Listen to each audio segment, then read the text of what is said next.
Bö! Tervetuloa Renault Vitosen kyytiin ja täytyy sanoa, että tää on kyllä taas yksi semmonen auto, että tää jopa vähän niinku yllyttää hurjastelemaan. Ei tietenkään ei hurjastella, mutta tää on vähän semmonen, että se yllyttää.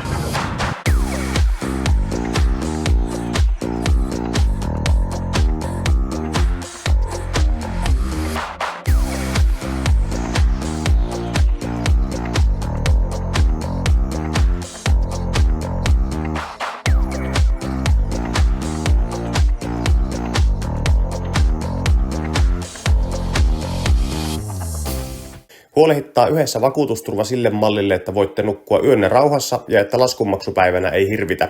Mene sivulle pohjantahti.fi/Keski-Suomi.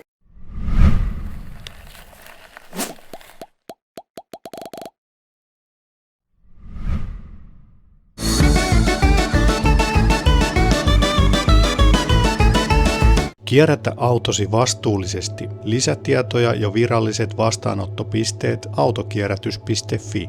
No niin, ihaillaanpas nyt tätä ulkonäköä tästä ensimmäisenä ihan näin niin kuin livenä täältä ulkoapäin. Tässä on niin paljon katsottavaa, että mä ajattelin, että parempi, että ihan oikeasti katsellaan tätä samalla, ettei jää jotain sanomatta. Tässä on niin paljon juttuja.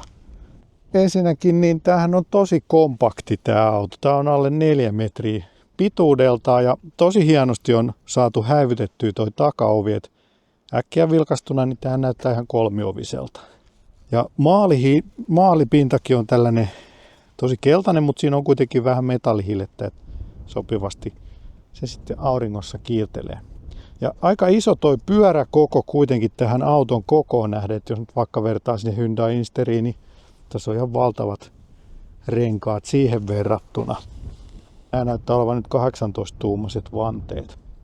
Takapäin katsottuna niin tämähän on aika leveä, että tämä niin kuin jopa muistuttaa niitä vanhoja turbovitosia. Että aika leveä toi näyttäisi kyllä olevan, vaikka ei nyt kuitenkaan sit sisällä niin kovin isolle tule. Latausluukku löytyy sitten täältä etulokkasuojasta. Ja ehkä niin kuin tietysti toi silmiin pistävin ulkonäköjuttu tässä keulassa, niin on noin valot, jotka on tosi tollaiset niin kuin iloiset, nauravat silmät suorastaan nämä etuvalot. Ja siinä on myös erittäin tuollaista teknistä, tuohon niin kuin lasiin on tehty tuommoisia kuvioita, että se on niin kuin kolmiulotteinen. Ja myöskin sitten noin päivänvalo kautta vilkut, niin ne on sitten tällaiset kantikkaat. Mutta aika lyhyt keula muuten, mutta aika sillain niin kuin on tehty vähän pullistusta, että kyllä tässä sellaista miehekkyyttäkin on, vaikka ehkä nuo silmät on hyvin tollaiset feminiiniset. Ja sitten konepellistä löytyy myöskin tämä latausvalo, eli toi Vitosen eri sektorit sitten valaistuu sen mukaan, että paljon meillä on akkuu jäljellä, sit kun se on kytketty laturiin. Toikin on sieltä vanhasta Vitosesta lainattu, siinä oli ennen se ilmanottoaukko. Sitten täältä löytyy tällaisia pikkujuttuja. Täällä on tällainen vitosteippaus ja täällä on tällaista pientä punaista somistetta. Takavalot on aika tollaset täynnä pieniä yksityiskohtia ja ne on myös sitten helposti likaantuu, että niitä on vähän vaikeampi pestä. Ja takaluukku tietysti kallistuu aika voimakkaasti, että sitten vähän syö sitä tavaratilaa. Kunnolliset ovenkahvat löytyy ja peilitkin on ihan perinteiset ja hyvät ja ei sillä niin kuin mitään kikkailua. Ovista löytyy karmit ja ikkunan karmit. Helma on myöskin aika leveä toi helman muovi, että se tekee kyllä tästä tosi sporttisia. Ja myös nämä pyörän kaaret on tässä sitten muovia. Ihan hyvä tässäkin koko luokassa. Ja maavaraakin tuntuu olevan ihan hyvin, ettei ollut mökkitiellä mitään ongelmia sen suhteen. Mutta ihan messevän näköinen ja nyt näitä kirkkaita perusvärejä taitaa saada ihan perushintaakin, ettei tarvitse edes maksaa lisää. Pirtsakka ulkonäkö. No niin, sitten hypätään tänne sisätiloihin ja täällähän on aika tämmönen intensiivinen tunnelma, että täällä ei ole mitenkään erityisen paljon tätä Lebensraumia, mutta sopii kuitenkin mun mielestä tämän auton tämmöiseen hiukan sporttisempaan luonteeseen, että tää on vähän tällainen käteen istuvampi. Penkit on ihan hyvät. Tästä ei ole etureunan korkeussäätöä, siitä pieni miinus. Ristiselän säätö sähköllä löytyy, muuten nämä on ihan manuaaliset nämä säädöt. Ehkä vähän mulla jää tää ratti kauas, että toivoisin, että saisin vielä lähemmäs, että joudun vetämään sitä penkin selkänään aika pystyyn. On hyvät kyynärnojat kummallakin puolella. Aika kapeahan tää auto täältä sisältä on, että ei tässä nyt oikein molempien etupenkkiläisten kyynärpäät sitten sovi tuohon tuelle. Ja täällä on kiva tällainen keltainen villakangas tyyppinen verhoilu.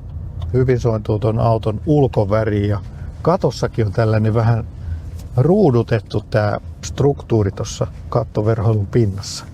No sit pientä miinusta tulee kyllä siihen, että täällä on taas enemmän näitä tikkuja kuin laki sallii. Tässä on ajosuunnan valitsin oikealla puolella, sitten on tää pyyhkiäviiksi ja sitten on vielä radion volumesäätimille oma tommonen patukka tuolla alimmaisena ja sitten on vielä vilkut tuolla vasemmalla puolella. Ja sitten löytyy ajomoodia tästä ratista ja puhelimen säätöjä ja sitten tietysti vakionopeussäätimen. Mutta sitten löytyy ihan fyysisiä painikkeita tästä näytön alta, jokunen ja käsijarru. Ja sitten se, mitä mä oon ihmetellyt, että tässä ajosuunnan valitsimisessa ei ole mitään sellaista pysäköinti P-painiketta. Niin kuin yleensä tässä viiksen päässä on se. Mutta tässä joutuu laittaa sen niin kuin tikusta N:lle ja sitten vetää käsijarrun, niin sitten se vasta pysähtyy. Tai sitten avaa oven, niin sitten käsijarru menee automaattisesti päälle.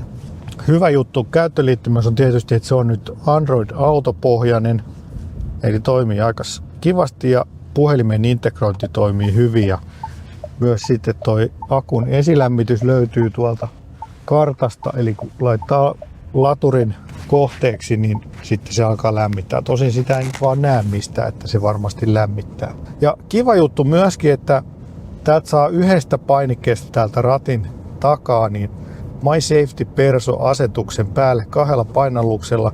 Ja siihen voi sitten tehdä niin kuin vähän käyttäjäprofiilin, että mitä näitä ajoavustimia haluaa pitää päällä. Eli 2 painalluksella ne saa sitten pois. Tämä ei ole mitenkään kauhean hiljainen auto. Voi olla, että jos olisi vähän pienemmät kuin 18-tuumaiset vanteet, niin sitten olisi vähän hiljaisempi, mutta myöskin niin kuin tuulen suhina kuuluu aika paljon, mutta rengasmelu nyt niin kuin pääasiassa. Ihan hyvä näkyvyys täältä on joka suuntaan. Peilit on ihan kivat. Tämän koko luokan autoa ja ehkä niin kuin pientä toivoisi vielä vähän lisäsäätöä tuohon penkin etureunaan ja sitten ohjauspylvään pituussuuntaiseen säätöön. Ja näyttöjähän täällä on 2, ne on aika samankokoiset, tuo kuljettajanäyttö ja sitten keskinäyttö. Kivan näköiset grafiikat sopii hyvin tähän auton jotenkin nuorekkaaseen fiilikseen muutenkin ja saa hyvin konfattua tai valittua tuohon kuskin näytöllekin erilaisia toimintoja. Saat myös ton navigoinnin näkymään siellä. No takapenkki on sitten kyllä aika lailla käyttökelvoton nyt ainakin tässä mun takana. Sinne ei kyllä täytyisi aika pieni lapsi olla, että sinne mahtuisi. Se on vähän nimellinen tuo takapenkki ainakin näin pitkän ihmisen ajaessa tätä autoa. Mutta jos vaikka vertaa siihen Hyundai Insteriin, niin tämähän kyllä häviää näissä sisätiloissa ihan 6-0, mutta tämä on selvästi profiloitunut vähän tällaiseen nuorekkaampaan ja dynaamisemman ajon ystävälle, joka tykkää myös herkullisesta ulkonäöstä. Ja takakontissa on 326 litraa tilavuutta, eli ihan hyvinhän sinne mahtuu tavara. Aika syvähän se sitten on se tavaratila, mutta tähän koko luokkaan on ihan passeli. Frankkia ei löydy, koska on etuvetoinen auto, niin toi konepellin alusta on sitten täynnä tekniikkaa, invertereitä ja sitten etumoottori.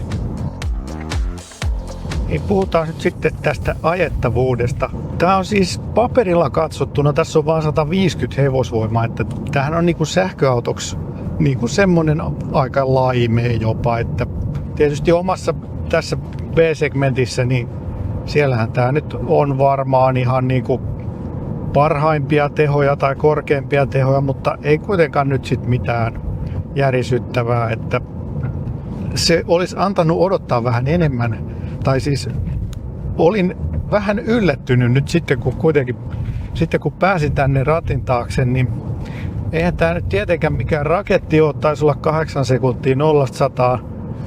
Mutta jotenkin tämä 150 hevosvoimaa on tähän autoon tosi sopivasti. Se riittää oikein hyvin. Tämä ajettavuus on kyllä vähintään yhtä hauska kuin miltä tämä auto näyttääkin. Tässä on aika iso pyöräkoko, vaikka tämä on pieni auto, mikä nyt tietysti vaikuttaa siihen ulkonäköön, mutta myöskin tähän niinku kyytiin. Siis tää, ei tämä mitenkään pehmeä ole tämä alusta, mutta sellainen aika jämäkkä ja ohjaus on aika tarkka. Ei kuitenkaan niinku ihan semmoinen millin tarkka, mutta niin semmoinen urheilullinen tämä fiilis tässä ajamisessa kuitenkin on. Ja tässä on aika nopea ohjaus, että se sopii hyvin tämän auton luonteeseen. Ja tämä on etuvetoinen, mutta myöskin siinä kohti sitten se, että niitä tehoja ei ole ihan älyttömästi, niin tekee tästä tosi hyvän ajettavan, että tämä ei niinku pahemmin vetele kiihdyttäessäkään. Mutta on kyllä tosi nautinto vedellä täällä mutkateillä. Ja jarrut tuntuu kyllä aika tehokkaalle. Takanakin on levyjarrut. Tietysti näissä kiihdytyksissä niin siinä sitten ehkä vähän kaipaisi enemmän, mutta toisaalta kun sitä tehoa on niin kuin sopivan vähän, niin sitten jo tulee käytettyä myös maksimaalisesti silloin kun ajetaan vähän dynaamisemmin. Eikä tämä ei ole ehkä silleen pelottava auto missään tapauksessa. Et oikeastaan niin kun tämä auto kyllä kestäisi ja alusta kestäisi kyllä enemmänkin tehoa ja tietysti sehän nyt jättää sitten vielä valmistajalle mahdollisuuden tehdä joku vähän kireempi versio vuosi pari myöhemmin ja sieltähän on tulossakin se, no se nyt on varmaan sellainen keräilyharvinaisuus, sellainen takavetoinen malli, jossa on 2 moottoria, kummallakin takapyörällä oma napamoottori siis. Eli hyvin erikoisesta laitteesta on kyse ja hinta taisi olla 150 000. Että se kyllä on sitten taas aika kaukana normaalikuluttajan käytöstä monellakin eri tavalla, mutta varmaan sellainen keräilyharvinaisuus. Ehkä tästä voisi tulla vielä vähän tuuheempi etuvetoinen versio, 200 hevosvoimaa tai vähän yli. Mutta ei ole kyllä niinku mitään heikkoa tällä alustalla. Todella hyvät joustovarat. Koko ajan pyörä pysyy kiinni tiessä. Tietysti nyt tässä se suhteellisen kevyt massa, alle 1600 kiloa, niin se on sähköautoksi ihan hyvä lukema. Tietysti on nyt pieni auto kyseessä, alle 4 metriä, mutta kyllä tässä on jotenkin niinku, tässä on sellaista iloisuutta tässä autossa. Ei pelkästään ulkonäössä, vaan tässä ajettavuudessakin. Hyvin kyllä niinku kohtaa ajettavuus ja ulkonäkö toisessa. Et vaikka ulkonäössä on sellaisia varmasti naisellisia piirteitä ja hyvin sellaisia sympaattisia piirteitä, mutta kyllä tämä ajettavuus, niin kyllä tämä kelpaa. Kyllä tämä kelpaa. Tällä olisi ihan kiva päästä johonkin radalle kokeilemaan, että tietysti ei kovin isolle radalle, mutta kaarreajo-ominaisuudet tuntuu kyllä ihan uskomattoman hyvälle, että on kyllä hieno auto tehty. Ja penkeissäkin onneksi sen verran sivutukea, ettei tässä nyt ihan luiskahda lattialle. Oikein niinku tuntuu, että imee tiehen kiinni. Ajettavuus on kyllä kohdallaan, että mulla on ollut tätä autoa kohtaan sellainen pieni ennakkoluulo, että mitä nämä ihmiset oikein vouhottaa tästä autosta, koska se on tosi pieni ja okei, no se näyttää ihan kivalta, mutta se on varmaan ihan sellainen tasapaksu ajettava, mutta olin väärässä. Onneksi olin väärässä. Tämä on erittäin hauska laite. Ehkä vähän sitä tehoa kaipaisi lisää niin kuin näihin ohitustilanteisiinkin, mutta kyllä tällä ihan kerkiää. No niin, nyt ollaan taas Voikosken testiradalla ja katsotaan, että miten tämä kiihtyy. Mulla ei nyt valitettavasti ole tuo kiihtyvyysmittari mukana, mutta katsotaan tällä kameralla sitten, että missä kohti mittari näyttää 100. Nyt meillä on sporttimoodi valittu ja katsotaan, tässä voi painaa kaasua ja jarru yhtä aikaa. Ja 3, kokeillaan. 3, 2, 1. Ei mitään kovin räjähtävää, mutta ihan kivasti lähtee ja 100 tuli noin. Ja sitten toiselle tolpalle noin 132. Aika sellaista tasasta kiihtyvyyttä on kyllä ja ei mitään niskoja niksauttavaa, mutta ihan sopivaa. Ja eihän se sitten toiminut toi kamera, niin nyt otetaan uudestaan. uusi yritys ja nyt pitäisi olla kamera meni päälle noin. Tänä auto suoraan ja sitten kaasu ja jarru yhtä aikaa ja 3, 2, 1. Aika vaisu toi lähtö tossa. Ihan niinku lähtö. Ja 100. Ja paljon toiselle tolpalle 130 suunnilleen. Jarrut tuntuu kyllä tosi tehokkaille. Eli ei mitään räjähtävää, mutta riittävää.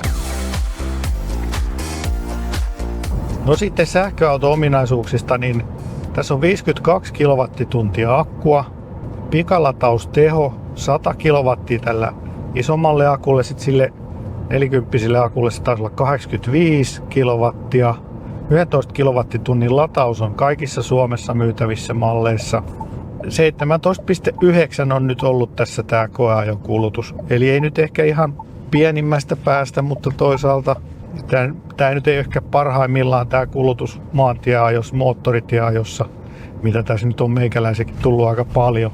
Eli vähän vajaa 300 kilometriä olisi silloin toi toimintasäde tällä 52 kilowattitunnin akulla, jos kulutus on 17,9.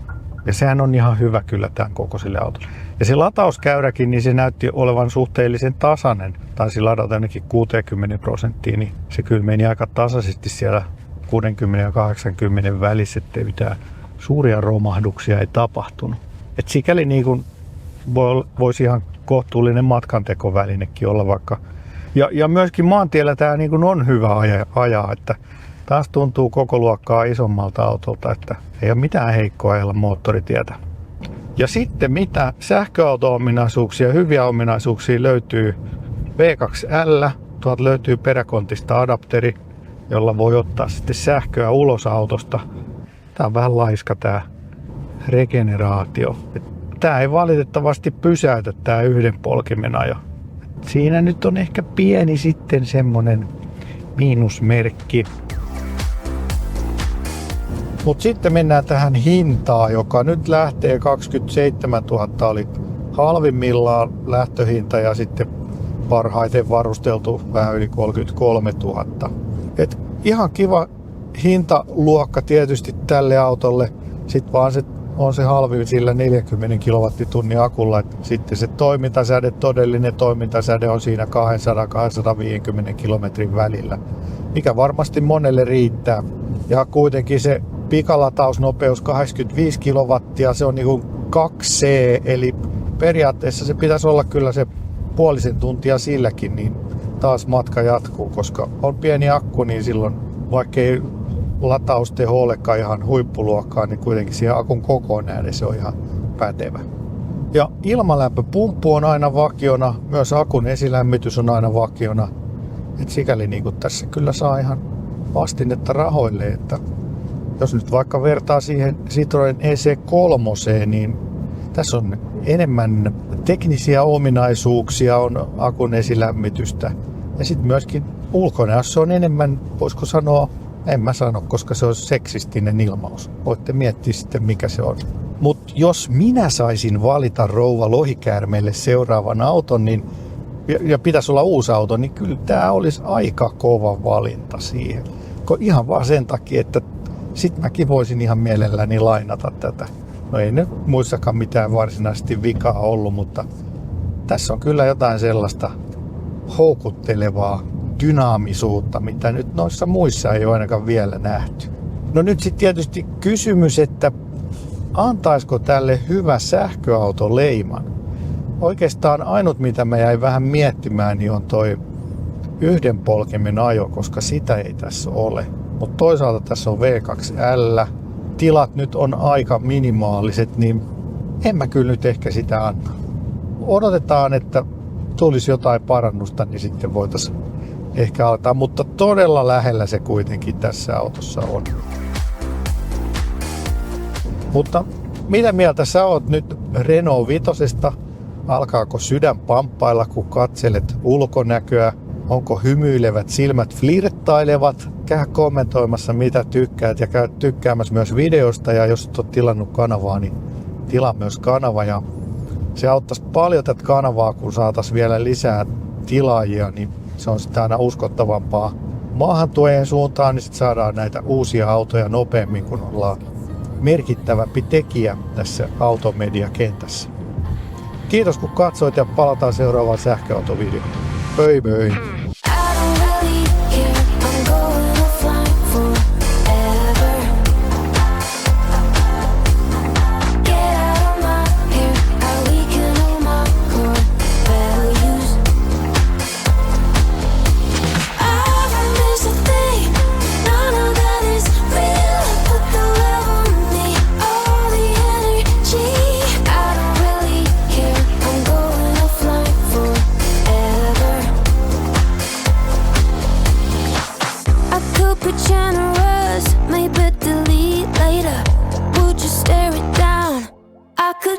Posted.